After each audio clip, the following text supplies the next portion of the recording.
이번 시간에는 선구 세트 47번, 48번, 49번과 관련해서 여러분에게 말씀드리겠습니다.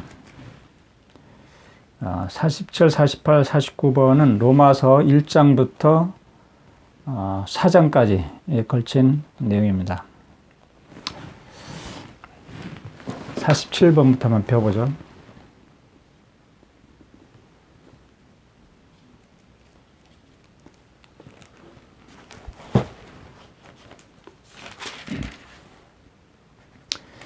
로마서 1장 22절입니다. 22절부터 27절까지.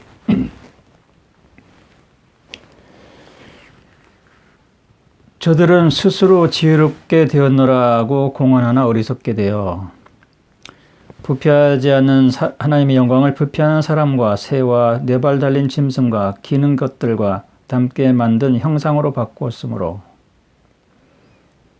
지금 그 우상 숭배에 대해서 이야기하고 있는 거예요.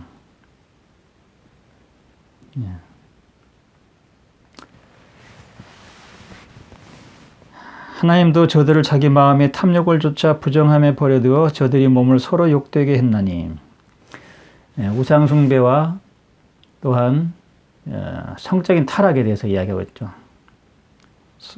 탐욕을 통한 부정함에 버려두었다고 했고, 저들은 하나님의 진리를 거짓으로 바꾸고 피조물을 창조주보다 더 숭배하고 섬겼도다. 피조물을 창조주보다 더 섬기는 상황이 되는 거죠. 우상 숭배가.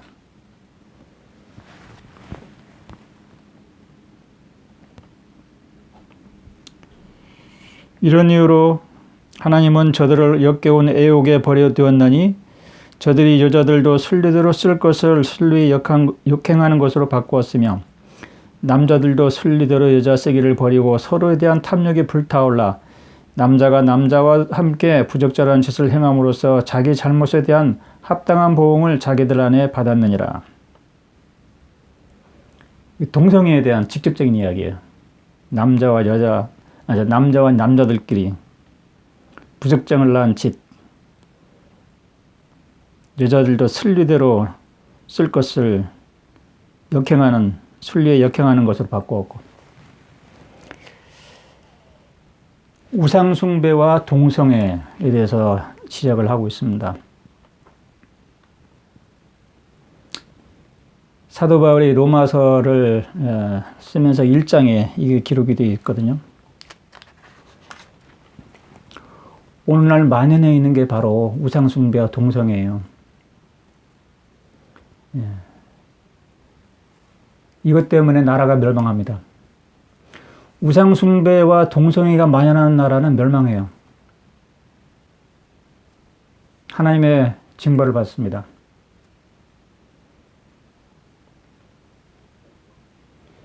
하나님이 가장 싫어하시는 것, 가증하게 여기는 그런 거거든요.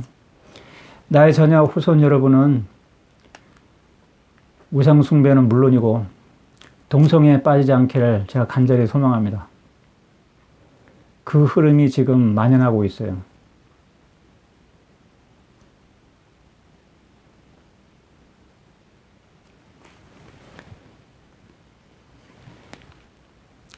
많은 사람들이 동성애를 합리화해요.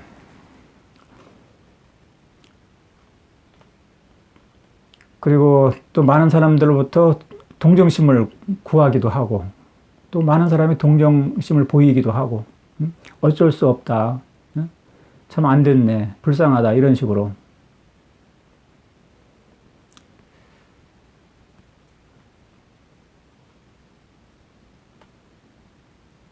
소돔과 고모라가 동성애의 대표적인 그런 동성애 때문에 멸망한 그런 도시죠. 그런 성읍이죠.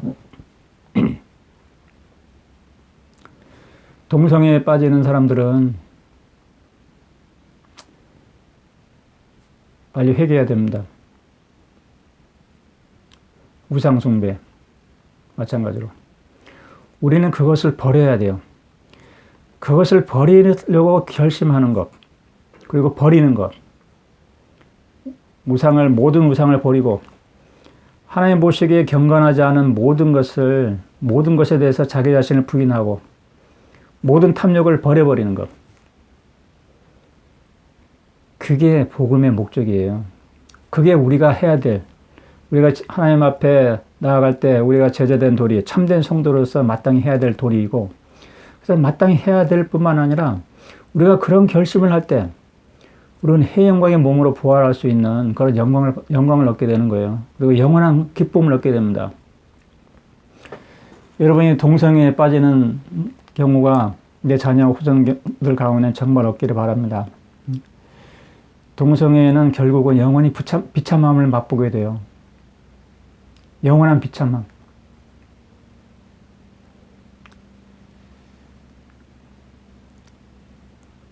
그것에 대해서는 어떤 이유로도 변명하지 마십시오. 어떤 이유로도. 예. 그거는 이성 간에도 마찬가지예요. 이성 간에도 합당하게 결혼하지 않은 관계는 간음이라고 했잖아요. 예. 우리는 그런 것들 버려야 됩니다. 그리고 그러한 충동들은 차단해야 돼요. 그걸 버리겠다고 결심하고 차단하겠다고 결심하면 가능합니다. 그 불가능한 게 아니에요. 제가 이 선구 세트에 이 구절을 포함시킨 것은 우상숭배와 동성애가 그 순결의 법을 어기는 것이 우리가 청약을 깨뜨리는 가장 큰 요인이 되는 거예요. 가장 큰 요인이 됩니다. 예. 산상수훈에도 그게 언급이 됐죠. 여자를 보고 탐욕을 푸는 것은 마음에 이미 간음하는 거라고. 그리고 결혼을 하나님이 정하신 건데 인간이 나누지 말라고. 간음 이외의 조건으로는 이혼하지 말라고. 그게 하나님이 우리에게 주는 아브라함의 축복의 필수 조건이에요. 그 결혼 성약을 지키는 것이. 그래야지 우리가 바다의 모래 같은 자손을 얻잖아요. 동성애로서 바다의 모래 같은 자손을 얻는 아브라함의 축복을 받을 수 있습니까? 결코 그렇지 않습니다. 그것은 아주 가증한 행위예요. 어떤 이유로도 그걸 합리화하면 안 됩니다. 그리고 그것에 대해서는 동정심을 보여서는 안 돼요. 우리는 원수도 사랑하지만 하나님 보시기에 가증한 것은 우리 눈에도 가증한 거예요. 하나님 보시기에 가증한 것을 우리가 사랑하는 눈으로 바라볼 수는 없는 거예요. 가증한 건 버려야 됩니다. 멀리 해야 되고.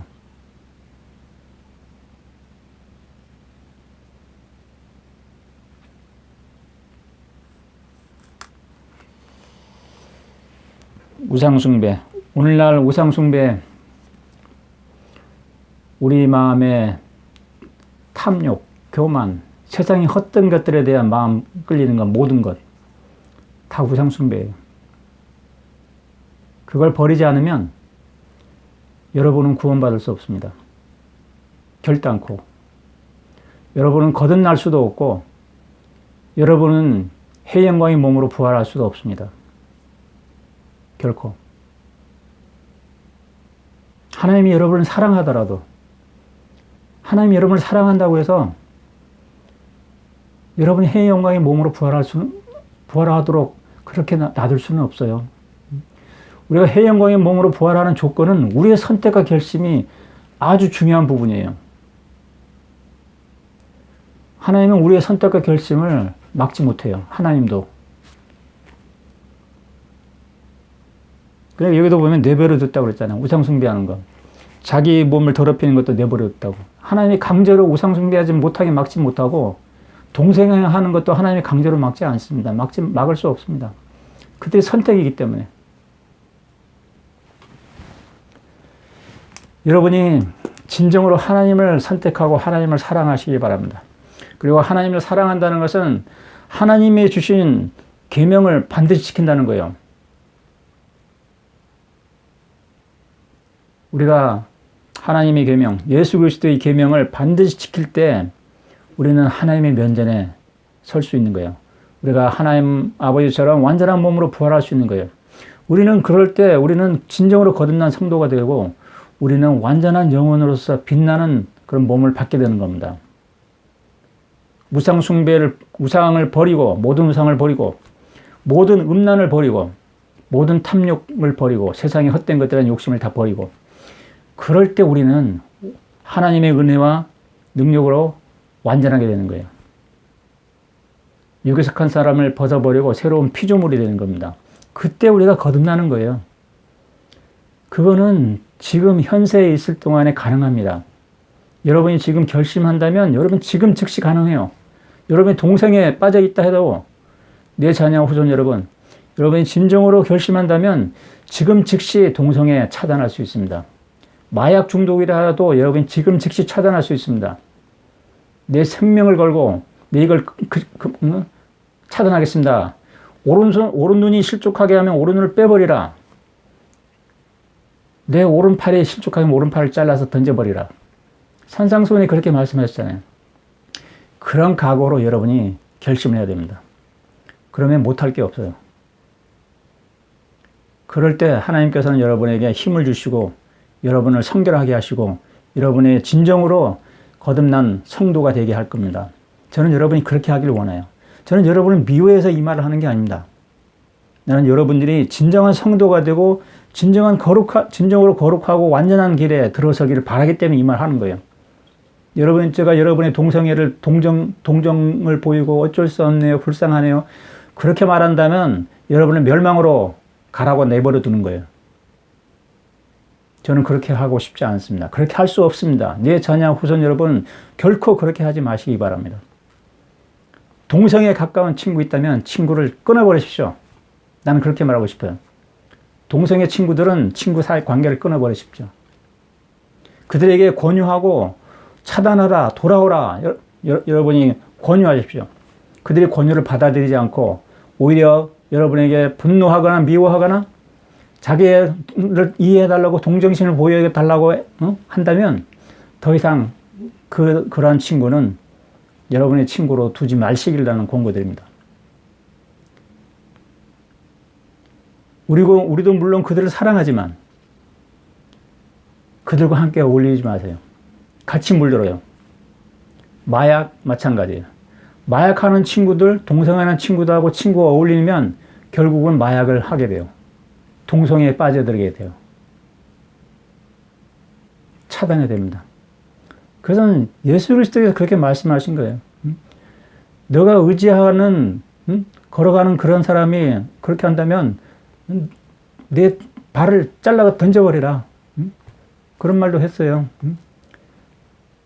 여러분이 아무리 친구라도 여러분을 실족하게 한다면 잘라서 던져버려야 돼요. 여러분이 그들에게 하나님의 말씀으로, 하나님의 영으로, 사랑으로 일단은 권유하는 건 필요합니다. 그지만 그들이 고집한다면 그때는 차단해야 돼요. 여러분의 영혼이 더럽혀지지 않도록, 오염되지 않도록. 동성애는 악마의 것입니다. 악마의 것. 난 분명히 말할 수 있습니다. 그것은 결코 하나님의 것이 아닙니다. 하나님으로부터 온 것이 아닙니다. 마약, 마찬가지로. 악마의 도구예요. 악마의 도구. 그것은 본인이 그걸 인식하고 차단해야 돼요. 그리고 버려야 돼요. 이미 빠져든 사람들에게는 어떤 말로도 설득이 안 될 겁니다. 이미 악마에게 사로잡혀 버린 거예요. 자신의 영혼을 악마가 차지해 버린 거예요. 그들의 영혼을.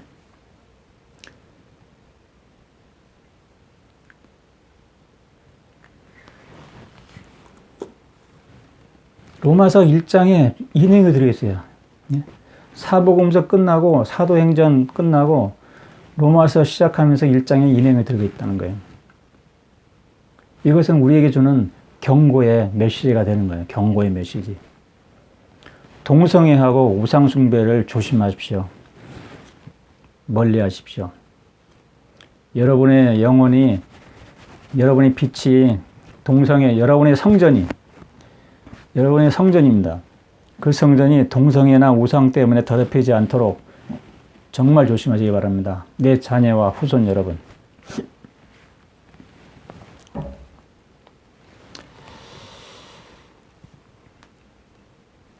선구 세트 48번을 이야기하겠습니다. 로마서 3장 19절에서 28절입니다.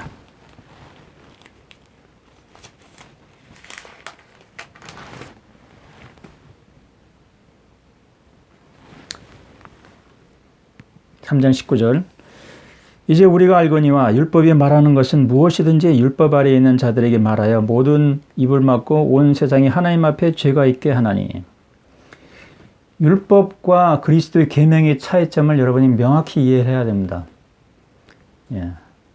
사도 바울은 그걸 명확하게 설명을 하고 있어요. 우리는 흔히 율법이나 계명이나 섞여서 혼돈해서 우리가 그 이해를 하고 있는데, 왜냐하면 모세의 10계명도 계명이라고 우리가 배우고 실제로 계명이기도 하고요.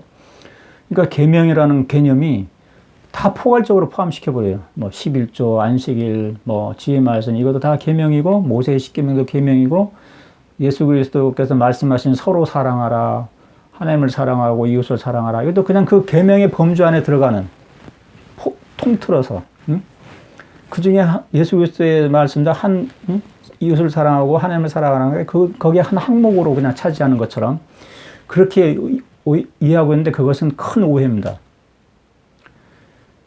율법이나 계명이나 그 용어는 혼돈해서 사용할 수 있는 건 맞아요. 모세 율법도 일부는 계명이라고 우리가 말할 수 있고, 산상수훈도 마찬가지로 또 율법이라고 말할 수도, 해영광의 율법, 해영광의 율법이라고 또 말할 수도 있고, 그건 맞아요. 계명이나 율법이나 혼돈해서 사용할 수 있는 것은 맞는 말이긴 해요. 그렇지만 그 자체, 산상수훈의 말씀과 모세율법, 10계명, 이거는 차원이 다르다는 것을 분명히 알아야 되는 거예요. 그래서 사도 바울은 산상수훈의 예수 그리스도의 가르침에 언급할 때는 그리스도의 계명이라는 용어를 사용해요. 그리스도의 계명. 또 율법이라는 말을 이야기할 때는 생명의 율법 또는 자유의 율법 이런 식으로 언급을 하기도 하고 그렇습니다. 근데 일반적으로 율법이라고 할 때는 모세 율법을 또 이야기하기도 하고.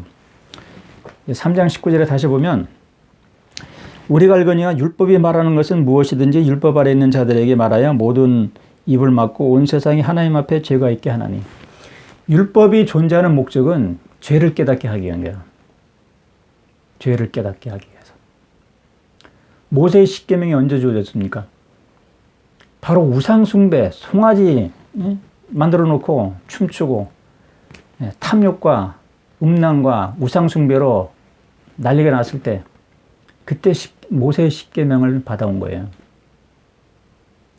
원래 처음 돌판에는 멜기세덱의 반차에 성약이 들어있었는데 그건 깨져버렸고, 모세의 10계명을 받아왔는데 그 모세의 10계명의 목적은 그 10계명을 기반으로 해서 모세 율법들이 쭉 전개되는 거예요. 이거 하지 마라, 저거 하지 마라, 이런 것들이. 그래서 우리 죄를 깨닫게 하는 거예요. 이것은 죄가 되고 이것은 죄가 되고 이런 거다.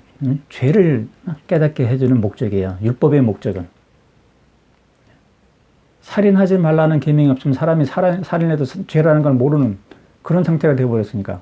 간음하지 말라는 말을 하지 않으면 사람들이 간음이 죄라는 걸 모르는 상태가 되어버렸으니까, 이미 그 우상숭배하고 간음하고 이런 상태가 되니까. 그러니까 모세율법에 우상숭배하지 마라, 간음하지 마라, 그게 들어가 있는 거예요. 죄를 깨닫게 하게 한 거예요. 그 모든 사람을 다 죄인으로 만드는 거예요. 죄 아래 가두는 거예요. 이는 율법을 통해 죄를 알게 됨이라. 그러므로 율법이 행위로 그의 눈에 의롭다함을 얻을 욕심이 없느니라. 로마서 3장 20절입니다. 율법을 통해서 우리가 죄를 알게 되는 거죠. 그러나 3장 21절, 이제 율법을 통하지 않은 하나님의 의로움이 나타났으니, 율법을 통하지 않은 하나님의 의로움이 나타났다고 했죠. 율법하고는 차원이 다른 하나님의 의로움이 나타났다는 얘기예요. 율법하고 상관이 없는, 쉽게 말하면 하나님의 의로움이 나타났다는 거예요. 율법은 모든 사람을 죄인으로 만들어버리고 모든 사람은 악한 사람으로 만드는 거예요. 율법은. 그죠? 그러면 의로움이 어디 있느냐? 의인이 어디 있느냐? 그 의로움을 위해서 별도의 의로움이 나타났다는 거예요. 그 하나님의 의로움은 예수 그리스도에 대한 신앙을 통해 모든 사람과 모든 믿는 자들 위에 임하는 것이니 거기에는 차별이 없느니라. 그 의로움은 예수 그리스도에 대한 신앙을 통해서 모든 사람에게 임하는 거예요. 예수 그리스도에 대한 신앙을 통해서 그 의로움이 임하는 거예요. 율법을 통해서 의로움이 오는 게 아니라, 율법은 제가 언급도 했지만 행동을 계속 지적하고 통제하고 그런 거죠. 살인하지 말라, 간음하지 말라, 우상 숭배하지 마라, 이런 거예요. 행동에 대해서 너는 이것은 잘못한 거야, 이건 틀린 거야, 계속. 그건 지금도 우리 부모들의 자녀들에게 그런 경우가 많죠. 너는 왜 그러냐, 이건 틀렸어, 이건 맞아, 응? 왜 이래 너는, 이런 것들이 우리가 율법적으로 계속 애들을 죄인 취급하는 거예요. 너는 왜 이런 일을 했냐, 이렇게 했냐. 그게 율법적인 거야. 바로 모세율법적인 율법적으로 그 자녀의 죄를 깨닫게 하는 거야. 너는 죄인이다, 너는 죄지었다, 잘못했잖아, 용서를 구하라, 미안하다고 해라, 그런 거죠. 근데 하나님의 의로움은 예수 그리스도를 믿는 신앙을 통해서 오는 거예요. 율법을 통해서 오는 게 아니라. 이 차이를 여러분이 알아야 됩니다. 우리가 복음은 예수 그리스도를 믿는 신앙이 기본이잖아요. 그죠? 예수 그리스도에 대한 신앙. 예. 거기서 의로움이, 하나님의 의로움이 나타나는 거예요. 모든 사람이 죄를 지어 하나님의 영광에 이르지 못하므로 오직 예수 그리스도 안에 있는 대속을 통한 그의 은혜에 의해서만 의롭다 함을 얻나니. 예수 그리스도의 은혜를 통해서만 의롭다 함을 얻는 거예요. 율법을 통해서 의로움을 얻는 게 아니라 예수 그리스도의 대속을 통한 그의 은혜에 의해서만 의롭다 함을 얻는 거예요. 예수님이 우리 대신에 율법을 감당했기 때문에 우리가 예수님의 덕분으로, 은혜로, 그분의 은혜로 우리가 의로움을 얻게 된 거예요. 그 신앙으로, 예수 그리스도에 대한 신앙으로. 그게 의로움이에요. 하나님이 의롭다고 말해줄 수 있는 사람은 그거밖에 없어요. 예수에 대한 신앙으로 자신의 허물과 죄를 깨끗하게 씻은 사람. 그 사람만 의롭게 해주는 거예요. 그 사람이 어떤 걸 막 잘해서, 율법을 잘 지켜서, 11조를 잘 내가지고, 지혜 말씀을 잘 지켜서, 그걸로 의롭다고 인정해 주는 게 아니란 얘기예요. 예, 우리가 율법을 잘 지켰기 때문에 너는 의롭구나, 그렇게 하지 않아요, 하나님은. 우리는 예수 그리스도의 속죄와 그분의 대속의 은혜로, 그분의 피의 은혜로 우리의 죄가 가리워지는 거예요. 하나님 보시기에 의롭다 함을 여김을 받는 거예요. 이거 여러분이 기억해야 됩니다. 이게 차이점이에요. 모세율법의 차이점, 모세율법과 예수 그리스도의 계명의 차이점이에요. 우리가 예수 그리스도의 피의 은혜로 우리가 가리움을 받으려면 조건이 있어요. 그냥 믿습니다 해서 되는 게 아니에요. 저는 여기 보면 Faith of Jesus Christ, Faith in Jesus Christ 이런 식으로 될 때 예수 그리스도를 믿는 신앙이라고 나는 번역을 하지 않고 예수 그리스도에 대한 신앙이라고 번역을 했어요. 단순히 믿는 것만이 아니라는 거예요. 네. 예수 그리스도에 대한 신앙이라는 것은 예수 그리스도의 계명을 지키는 거예요. 환난 가운데서도 내 목숨을 걸고라도 그분을 신뢰하고 예수 그리스도를 신뢰하고 약속을 지키는 거예요. 그게 신앙입니다. 단순히 예수님은 나 구세주입니다, 입으로 시인하고 믿습니다 라고 해서 내 죄가 용서받는 게 아니에요. 이건 결코 아닙니다. 네? 이게 큰 오해예요. 오늘날 기독교계에서 이게 큰 오해예요. 나는 예수가 구세주이고 나를 대신해서 돌아가셨으니까 나는 그것을 믿습니다 하면은 그게 신앙 고백이 되고, 그래 내 죄는 용서받았다, 그 순간부터 너는 거듭났다, 이렇게 가르치는 교회들이 있어요. 그건 틀린 겁니다. 틀린 겁니다. 우리는 예수 그리스도에 대한 신앙을 갖는다면 예수 그리스도의 계명을 지켜야 되는 거예요. 그때 실제적으로 내가 거듭나는 거예요. 내가 성전이 되고 거룩하게 되는 거예요. 내 영혼이 빛나게 되고 부활할 준비를 완전히 마친 상태, 산상수훈에 그 말이 들었잖아. 하늘에 계신 너희 아버지처럼 너희도 완전하라. 완전한 상태가 되는 거예요. 그때 우리가 의롭다함을 여기는 거예요.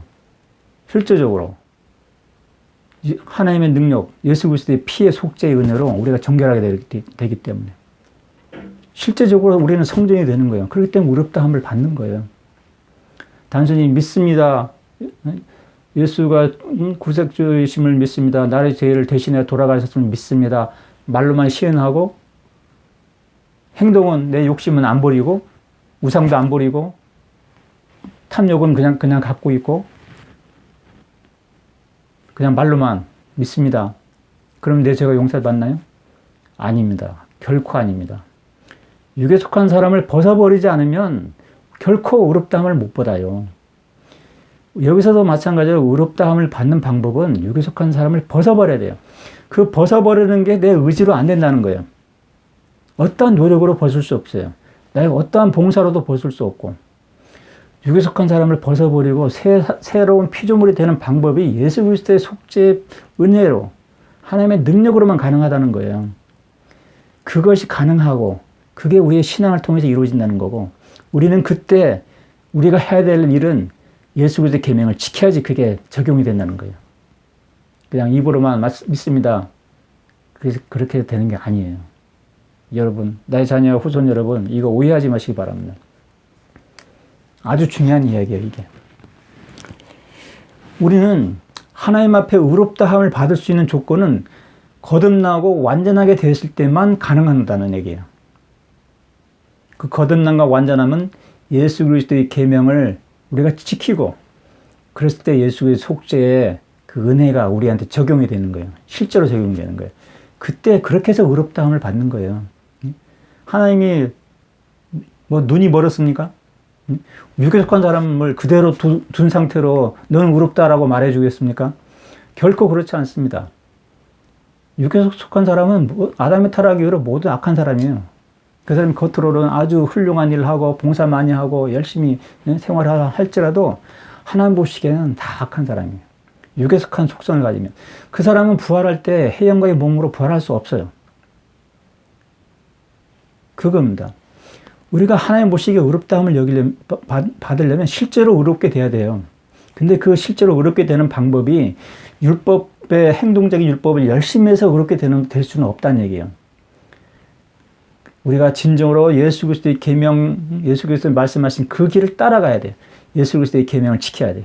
그 계명이라는 것은 내가 여러 번 이야기했지만 영상마다 반복적으로 이야기하고 있지만 모든 우상을 버리고 모든 음란과 더러움을 버리고 경건치 않은 것들에 대해서 내 자신을 부인하고 탐욕을 버리고 세상을 버리고 하나님의 영광만을 전념하여 바라보는 그런 사람이 되어야 된다고요. 우리가 할 수 있는 것은 그거예요. 우리의 선택과 결심을 그렇게 보이고 입증하는 거예요. 우리의 선택과 결심을. 그럴 때 하나님의 능력이 작용하는 거예요. 예수 그리스도의 피의 혈액이 작용하는 거고 실제로. 그랬을 때 우리의 죄가 실제로 깨끗하게 되고 우리가 빛나는 몸으로 변화되는 거예요. 완전한 상태로 되는 거예요. 영원히. 완전한 몸을 받을 수 있는 준비가 되는 거예요. 그럴 때 우리는 예수 그리스도의 친구가 되고 우리가 성전이 되고 하나님의 영이 거하고 성령이 거하고 우리는 그때 우리 하나님 앞에 의로운 거예요. 의롭다함을 받는 거예요. 당연히. 의롭다함을 받는 순간에 우리가 육에 속한 사람의 더러운 상태를 하나님이 그래 너 믿으니까 너 의롭다 해줄게 그게 아니라는 얘기예요. 우리는 실제적으로 의롭게 되는 거예요. 완전하게. 하나님은 의로운 사람을 보고 의롭다 하지 의롭지 않은 사람을 보고 의롭다 하지 않아요. 그건 거짓말이잖아. 하나님은 경건하지 않은 사람은 경건하지 않다고 말하는 거예요. 경건한 사람을 보고 경건하다고 말하죠. 경건하지 않은 사람 보고 경건하다고 말하고 그런다면 하나님이 거짓말하는 사람이 되는 거죠. 하나님은 진정으로 의로운 사람은 의롭다 하는 거예요. 다만 그 의로움은 우리 스스로 의로움을 얻을 수 없다는 거예요. 제가 아까 얘기한 대로 예수 그리스도의 속죄의 은혜를 적용해야지만 의로움을 얻는데 그 적용의 실제적인 효력이 발휘하려면 예수 그리스도의 계명 산상수훈의 말씀대로 우리가 세상을 버리고 우상을 버려야 된다는 거예요. 모든 경건하지 않은 것들을 내 대해서 자기 자신을 부인하고 거룩하게 돼야 된다는 거예요. 그 거룩하게 되는 방법이 예수 그리스도의 은혜로 그리고 하나님의 능력으로 된다는 거예요. 그 전제 조건은 우리의 선택과 결심이 필요하다는 거예요. 그게 바로 거듭남이에요. 그게 바로 완전함이에요.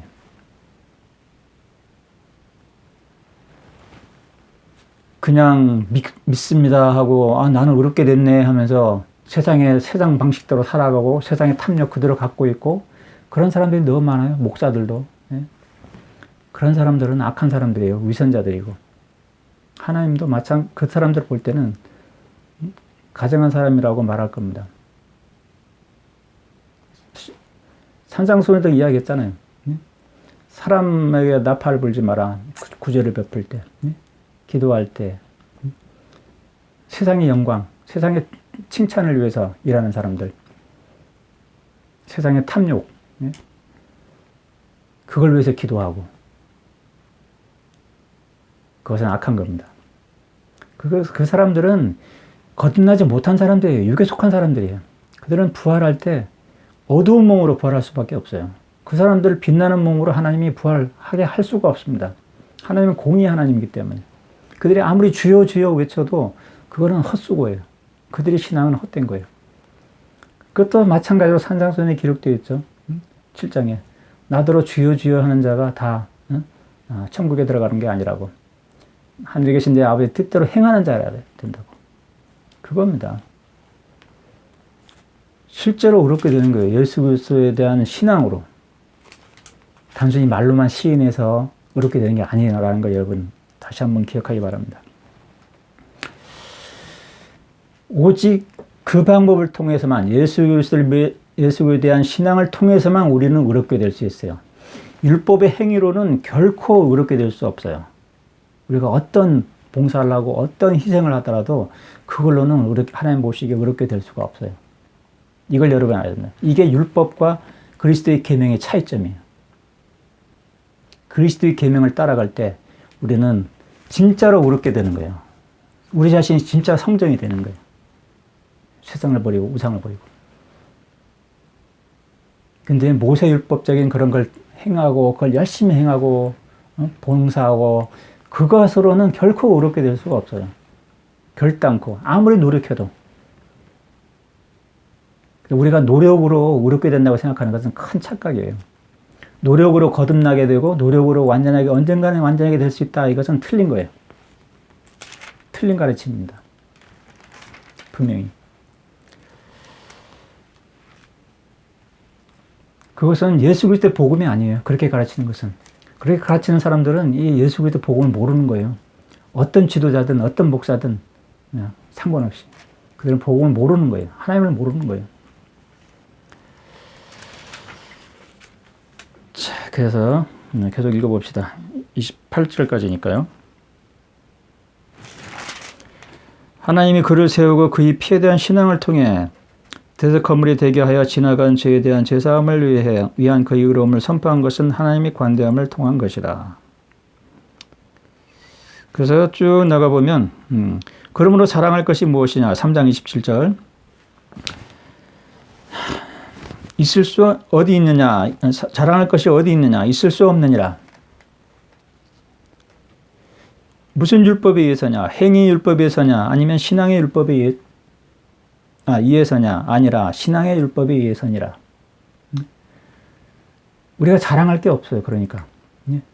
행위 율법이라면 자랑할 거 있죠. 나는 이것도 잘하고 저것도 잘하고 가정의 마음도 잘하고 기도도 잘하고 성전도 매주 가고 안식일도 한 번도 빠짐없이 지켰고 자랑할 거 있죠. 그죠? 그걸로 의롭게 된다면. 근데 그걸로 의롭게 되는 게 아닙니다. 하나님의 예수 그리스도의 은혜로 의롭게 되는 거예요. 다만 나는 결심할 뿐이죠. 선택하고 결심. 나는 버리겠습니다. 하나님이 나를 위해서 독생자를 보내셨고 하나님 아버지께서 예수께서는 나 때문에 돌아가셨는데 내가 무엇을 못 버리겠습니까? 다 버리겠습니다. 우상 다 버리겠고 세상을 버리겠습니다. 내가 예수 그리스도를 위해서 내 목숨을 버리겠습니다. 그 나의 마음. 그 나의 마음으로 하나님의 은혜로 나의 마음 플러스 하나님의 은혜로 예수 그리스도의 은혜로 하나님의 능력으로 우리는 의롭게 되는 거예요. 자랑할 거 아무것도 없어요. 나는 결심했노라고 그 자랑할 게 있습니까? 나는 우상을 버렸노라고 자랑할 게 있습니까? 자랑할 게 없어요. 그렇잖아요. 내가 여러분에게 자랑할 게 아무것도 없습니다. 나는 세상을 버렸노라고 자랑하는 게 아닙니다. 자랑할 게 없어요. 내 마음의 결심, 선택일 뿐이니까. 그죠? 내가 어디 가서 막 열심히 봉사하고, 열심히 뭔가 일을 했다고 한다면 자랑할 게 있죠. 저거 내가 한 거야. 내가 저렇게 열심히 했어요. 많은 시간 들여가지고. 그래서 했다면 자랑할 게 있겠죠. 근데 우상을 버리고 세상을 버린 건 나의 선택과 내 마음의 결심일 뿐이거든요. 자랑할 게 없어요. 다만 그 결심을 한다고 해서 내가 그걸로 의로운 건 아니에요. 그것 때문에 의로운 건 아니에요. 그것 때문에라는 말보다도 그 자체로 의로운 건 아니에요.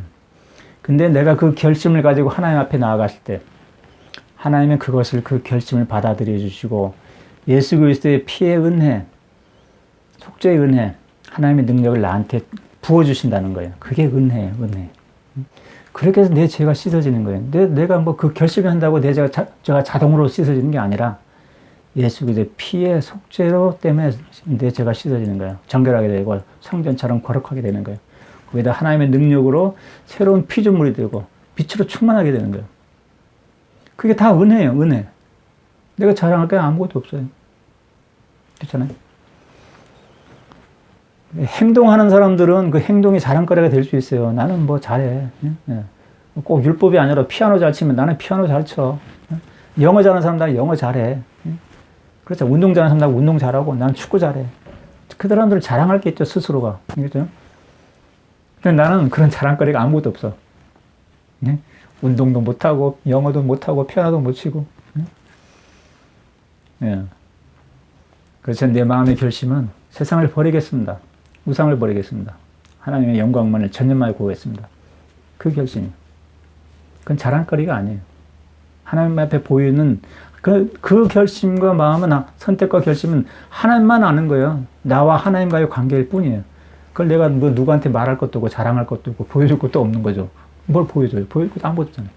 피아노는 잘 치면은 좋은 소리가 들리는 거고, 축구 잘하면 보기도 좋잖아요. 우리가 요즘 손흥민 이렇게 하듯이 눈에 띄잖아요.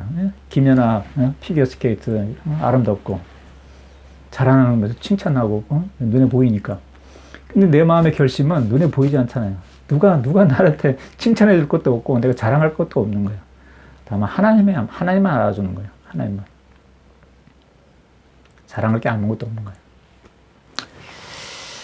그렇습니다. 그래서 무슨 율법에 의해서냐 하면서 행위 율법에 의해서냐 아니라 신앙의 율법에 의해서라. 행위 율법이 바로 모세 율법을 말하는 거고, 그래서 신앙의 율법이란 말은 바로 그리스도의 계명을 말하는 거예요. 처음에 이야기했지만 율법과 계명이라는 것은 혼돈에서 섞여서 사용할 수 있다는 거예요. 모세 율법도 계명이고 안식일 그리고 11조는 거 지혜 말씀 다 계명이라고 말하잖아요. 그래도 다 계명과 율법은 우리가 혼돈해서 사용할 수 있긴 하지만 명백히 구분해서 이해를 해야 된다는 거예요. 여기서 사도 바울이 지적하고 있죠. 행위 율법, 신앙의 율법. 행위 율법은 모세 율법이에요. 그래서 제가 가끔 이야기하지만 모세 율법은 행동적인 거라고. 눈에 보이는 행동을 다스리는 율법이에요. 그죠? 안식일 날 교회 가서 정장 입고 교회 가서 앉으면 저 사람 안식일 날 잘 지키는구나. 안식일 잘 지키는구나. 우리가 눈에 보이잖아요. 11조 내면 돈을 11조를 내면 이게 11조 꼬박꼬박 내고 있거나 눈에 보이잖아요. 행동적인 거예요. 내가 결심해서 11조 내면 되는 거예요. 모세율법은 다 행동적인 거예요. 그렇지만 신앙의 율법은 보이지 않는 거예요. 마음의 율법이에요. 이게 산상순의 율법이에요. 모세율법 때는 간음하지 말라고 했을 때는 실제로 행위로 간음을 행하는 사람들이 간음하고 돌로 치워 죽이고 이렇게 했지만, 산상순의 율법은 실제로 행위를 하지 않더라도 내 마음에 이미 음욕을 품고 바라보고 있다면 그게 바로 간음이다. 살인하지 말라 그랬지만 예전에는 칼을 들고 사람을 죽여야지 살인이지만 사람을 안 죽였더라도 내 마음에 분노를 품고 있다면 살인이나 마찬가지라는 그런 식으로 말한 거죠. 그거예요. 그게 신앙의 율법이에요. 보이지 않는 마음의 율법이라는 얘기예요. 다시 말하면. 이게 분명히 차이가 있다는 걸 알아야 돼요. 모세율법과 그리스도의 계명의 차이는 행위의 율법과 마음의 율법, 행위의 율법과 신앙의 율법 다르다는 거. 그걸 다 뭉뚱그려가지고 같은 계명에 그냥 같이 포함되는 거라고 생각하면 안 돼요. 그럼 여러분은 복음을 이해하지 못하는 겁니다. 여러분의 신앙이 의미가 없어져 버려요. 그러면 예수 그리스도의 계명이 뭔지를 모르는 거예요. 예수 그리스도의 계명이 뭔지를 모르면 여러분 거듭날 수 없고 여러분은 완전하게 될 수 없습니다. 오늘날 이 거듭난 완전함을 제대로 못 가르치고 이해하지 못하는 사람들이 있는 게 바로 그 때문에 그래요. 우리 교회 회원들 가운데서도. 계속 보겠습니다. 3장 28절. 그러므로 우리가 단정하노니 사람은 율법의 행위가 아니라 오직 신앙을 통해서만 의롭다 함을 얻느니라. 다시 한번 강조하고 있죠. 사람은 율법의 행위로 의롭다 함을 얻는 게 아니라 신앙을 통해서만 의롭다 함을 얻는 거예요. 행동으로 의롭다 함을 얻는 게 아니라 신앙을 통해서 내 자신이 진정으로 의로운 사람, 내 자신이 성전이 됐을 때, 성령이 거하는 그 처소가 됐을 때 그게 의로운 거예요. 내가 어떤 행동을 하든지 상관없이. 의로운 사람이 하는 행동은 다 선해요. 그게 바로 선한 나무는 선한 열매를 맺을 수밖에 없다고 산상수훈이 말씀하신 이유가 그거예요. 근데 육에 속한 사람이 하는 행동은 하나님 보시기엔 다 악한 거예요. 그 사람이 세상 사람들 눈에는 좋은 일처럼 보이고 구제를 베푸는 것처럼 보이고 기도 열심히 하는 것처럼 보일지라도 하나님 보시기에는 위선자의 행동이 되어버리고 위선자의 기도가 되어버리는 거예요. 그렇습니다. 자, 그 다음에 49번 선구세트 49번 로마서 4장 1절에서 25절 사이를 보겠습니다. 그러면 4장 1절에 보면 그러면 육신에 따라 우리 조상된 아브라함이 무엇을 얻었다고 우리가 말할 수 있느냐. 이 아브라함의 성약에 대해서 언급하고 있어요. 이 4장에는 로마서를 시작하면서 사도 바울은 중요한 것들을 언급을 시작했습니다. 오늘날 만연해 있는 우상숭배 그리고 부도덕, 동성애에 대해서 경고를 먼저 했고 그리고 율법, 우리가 어떤 율법을 통해서 의롭게 될 것인가 신앙의 율법이냐 행위 율법이냐 그걸 또 이야기를 했습니다. 그리고 우리가 받는 축복, 우리가 맺는 성약이 어떤 것이냐 그걸 이야기하는 거예요. 아브라함의 성약이에요. 아브라함의 성약. 이게 계속 내려오는 거예요.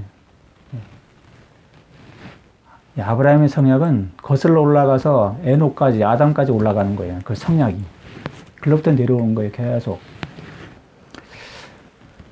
아브라함의 성약을 우리가 받는 것이 그게 목적이에요. 그 성약의 축복을 받는 것이. 그러면 육신에 따라 우리 조상된 아브라함이 무엇을 얻었다고 우리가 말할 수 있느냐? 아브라함이 행위 율법으로 의롭다함을 얻었다면 스스로 자랑할 것이 있으려니와 하나님에게서 난 것은 아니니라. 경전이 뭐라고 말하느냐? 아브라함은 하나님을 믿었으며 그것이 그에게 의로움으로 헤아려졌나니 행위 율법으로 의롭다함을 얻는 자는 그 상을 은혜로 여기지 않고 빚으로 여기거니와 행위 율법으로 의롭다함을 얻기를 구하지 않고 경건하지 않은 자를 의롭다 하지 않는 이를 믿는 자에게는 그의 신앙이 의로움으로 헤아려지느니라. 여기서도 잠깐 언급됐죠. 경건하지 않는 자를 의롭다 하지 않느니. 하나님은 경건하지 않은 자를 그냥 의롭다 하진 않아요. 예.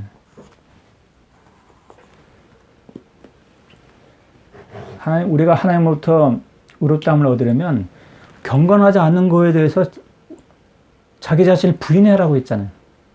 그걸 돌아서야 된다는 거예요. 버려야 된다는 거고.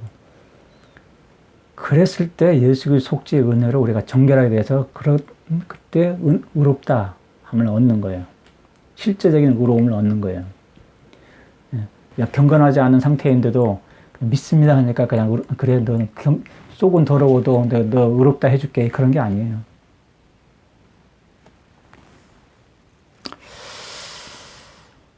자, 그런 것을 쭉 나와 있고요. 계속 보면은 할례자에 대해서 언급이 되고 할례에 대해서 언급이 되죠. 할례라는 것이 아브라함 때 할례가 시작됐어요. 아브라함 때. 아브라함이 원래 아브라함이라는 이름이었는데 아브라함이라고 이름을 바꾸고 축복을 확정하고 그 다음에 할례를 베풀라고 했어요. 할례를. 그게 성약의 표시예요. 할례가 성약의 표시. 하나님과의 성약을 맺은 표시. 그렇습니다.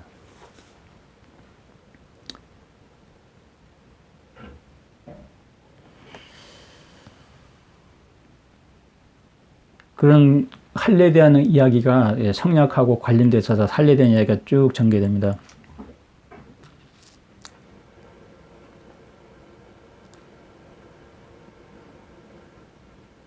그리고 4장 13절에 보면 그가 세상의 상속자가 되리라고 한 그 약속은 아브라함에게나 그의 씨에게나 율법을 통한 것이 아니오 신앙의 의로움을 통한 것이니라. 이게 됐습니다. 율법을 통한 것이 아니라 신앙의 의로움을 통한 것이다 했습니다.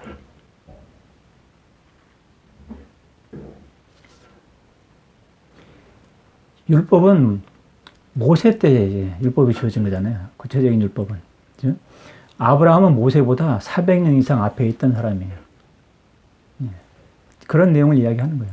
아브라함은 유대인에게나 이방인에게나 그 축복의 조상이 되는 거예요. 그래서 율법에 속한 자들이 상속자이면 4장 14절 율법이 이렇습니다. 율법에 속한 자들이 상속자이면 신앙은 헛되게 되고 그 약속은 효력이 없게 되느니라. 율법에 속한 자들은 유대인을 말하는 거죠. 모세 율법에 적용을 받고 있는 모세의 그 율법에 따라서 그 신앙을 행사한 그 신앙이라기보다 하나님을 섬기는 유대인들. 그러죠? 예. 그 사람만이 상속자라고 한다면 신앙은 헛되다는 얘기예요. 아브라함의 그 약속 상속자라면 상속자라는 것은 아브라함의 축복에 대한 그 축복을 받을 권리를 얘기하는 거죠. 상속자가 되는 거죠. 우리는 진정으로 거듭나왔을 때 아브라함의 자녀가 되는 거예요. 우리가 비록 이방인이라 할지라도 거듭나면 입양되는 거예요. 아브라함의 자녀로. 이는 율법이 진노를 행사하기 때문이니 율법이 없는 곳에는 범법도 없습니다. 그러므로 너희는 은혜를 통해 신앙과 행위로 의롭다 함을 얻어 그 약속이 모든 씨에게 끝까지 확실하게 하느니라. 그런 말이 쭉 기록되어 있습니다.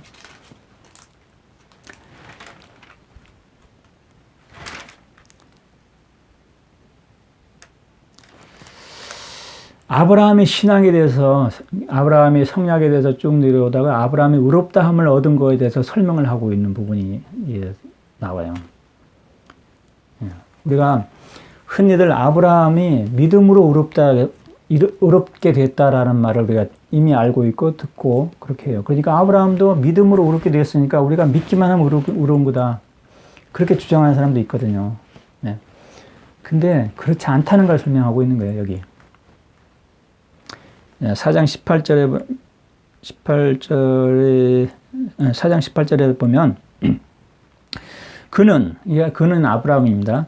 소망이 없는 가운데서도 너희 씨가 그와 같으리라 한 말대로 그가 많은 민족의 조상이 되리라는 것을 소망 안에서 믿었으며 아브라함은 100세 때야 겨우 이삭을 낳았잖아요. 이삭을 낳기 전에 아브라함은 약속을 받았어요. 너희 자녀가 바다의 모래같이 될 것이다 라는 약속을 받았어요. 그 약속을 믿었다는 거예요. 100살 때 다 늙어가지고 이제 생산할 능력이 없는 상태, 몸이 다 노쇠한 상태에서도 그 소망을 믿었다는 거예요. 단순히 예수가 그리스도를 믿습니다라는 이걸 떠나서 이걸 초월하는 거예요. 아브라함의 신앙은. 약속을 믿는 거예요. 약속. 하나님의 약속을. 그렇게 있고요. 그가 100세쯤 되어서도 신앙이 약해지지 않고 자기 몸이 죽은 것이나 사라의 태가 생기 없는 것을 개의치 않았나니. 예, 그 약속을 해서 믿었다는 거예요. 현실적으로는 불가능한 상태인데 내가 이미 나이 늙고 사라도 이미 나이 늙고요. 생리도 끊어졌고 아기를 못 낳는 상태인데 그런데 하나님은 약속했어요. 그렇지만 현실적으로는 불가능한 상태지만 약속을 믿은 거예요. 그 약속을 아브라함이. 그게 아브라함의 신앙이라는 거예요. 그는 하나님의 약속에 대해 불신앙으로 흔들리지 않고 신앙 안에서 강하게 되어 하나님께 영광을 돌렸으며 그가 약속한 것은 그가 실행할 수도 있음을 완전히 확신했으므로 그것이 그에게 의로움으로 돌아갔느니라. 그 약속을 완전하게 확신했기 때문에 그게 의로움으로 돌아간 거예요. 예. 단순히 믿습니다만 한 게 아니라 그걸 완전하게 확신하고 그걸로 인해서 흔들리지 않았기 때문에 현실적인 그 문제에 있어서 이거 자녀를 낳을 수 없는 그런 몸의 상태인데 하나님께서 약속하셨기 때문에 나는 자녀가 바다의 모래같이 될 거라는 하나님의 약속이 나한테 이루어질 거다. 어쨌든 그것이 그에게 의로움으로 돌아갔다고 한 것은 오직 그를 위해서만 기록된 것이 아니요 우리를 위해서도 그러하니 우리 주 예수를 죽음으로부터 살리신 이를 우리가 믿으면 그것이 우리에게 의로움으로 돌아가느니라. 우리가 믿는 것도 부활에 대한 소망, 이것을 우리가 믿어야 되는 거예요. 단순히 예수가 그리스도이십니다. 당신이 내 죄를 용서했습니다. 이것만 믿는 게 아니라 부활에 대한 소망. 이게 중요한 거예요. 그 부활이 영광이 다르잖아요. 우리는 가장 높은 영광, 해 영광의 몸으로 부활을 할 수 있다는 그 소망이. 그게 산상수훈의 계명의 목적이에요.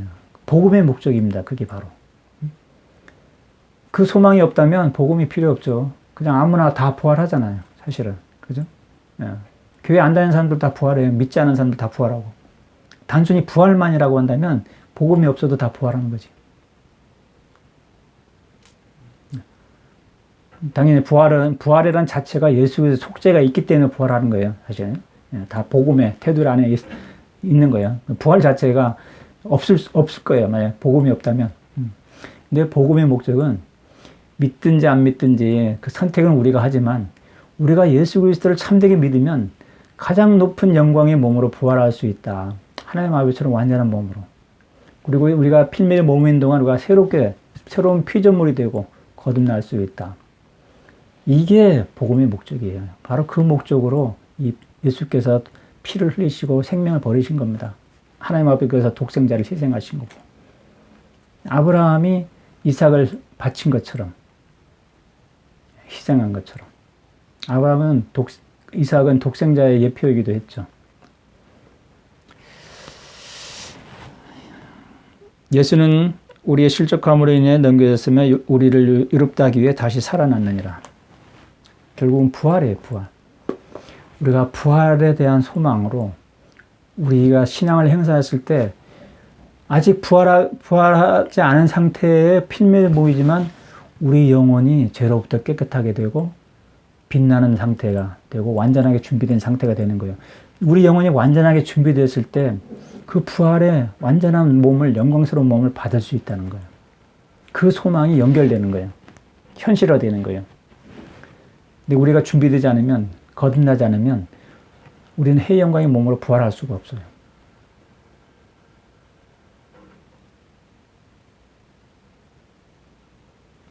자, 이 시간은 여기까지 하겠습니다. 네.